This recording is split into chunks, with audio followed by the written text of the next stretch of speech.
Let's take a look at the single leg box squat, a phenomenal exercise for a lot of different purposes.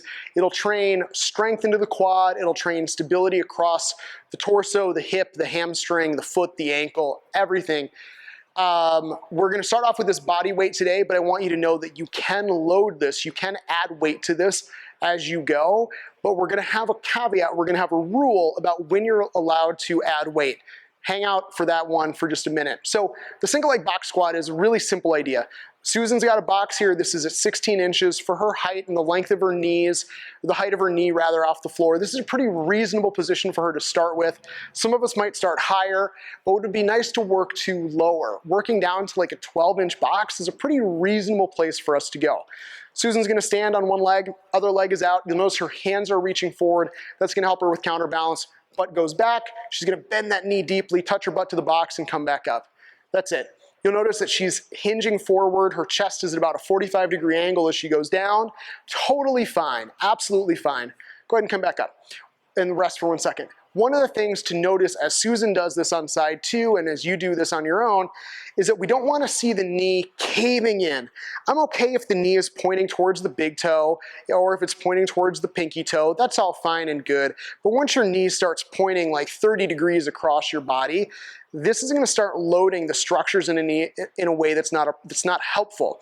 So what you would do there is, one, literally just try harder. Like, it sounds pejorative, but you just got to pretend like someone's trying to push your knee in, and you just need to push that thing out to maintain the right tension to keep the position. It can also be helpful to think about putting a little bit of pressure into the pinky toe. Not so much that your foot rolls out, but just a little bit extra weight on the pinky toe. Again, it tells your brain, hey, let's use this outer hip more effectively. Let's do a few on the other side here. And I want you guys to just take a look at her right knee and where it points as she goes. It's generally pointing towards the pinky toe or towards the center line of the leg, or center line of the foot rather. There's a little bit of wobble, there's a little bit of movement there. That's fine, that's not a problem because she's not losing control of it. It still looks and feels really well controlled. Now have Susan do a couple more reps for us, this time facing sideways. So I want you to see a couple things. One, come on down to the bottom and you're just gonna have your pause at the bottom. So I want you to notice first and foremost that her chest is at about a 45-degree angle. That is because she has to counterbalance her butt going back. There's mass in the hips. The knees, the chest, the arms go forward so that that balance can work. Come on up. And then just do one here. I want you to see how quickly she comes off the box. It is little tap and drive back up. She's not resting on the box, she's not hanging out. One more time, come on down. Here's the last thing to notice. Susan's right knee is almost directly over her toes. If her right knee was 2 inches forward of her toes, I don't have a problem with it.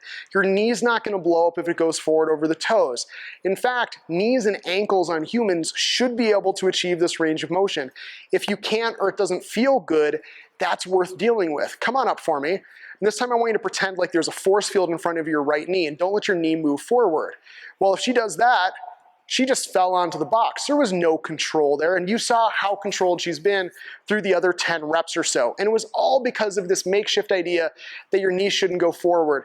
On a box squat like this, as well as lots of other squats, your knees should go forward. It is what your ankles were designed to do. Let's just go for one more good one. Great, thanks Susan. Guys, that is our single leg box squat. And once you can squat to something like a 12-inch box, and we're just gonna challenge Susan with this one since you hung out to the end. Let's do it. So what we're looking for, as always, stable knee, controlled descent, tap, drive back up.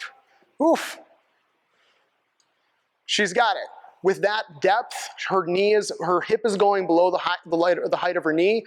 If she wants to add a dumbbell, a kettlebell, hang on to something, toss on a weight vest, at least on that leg, she's earned it. Thanks for hanging out. That's our single leg box squat.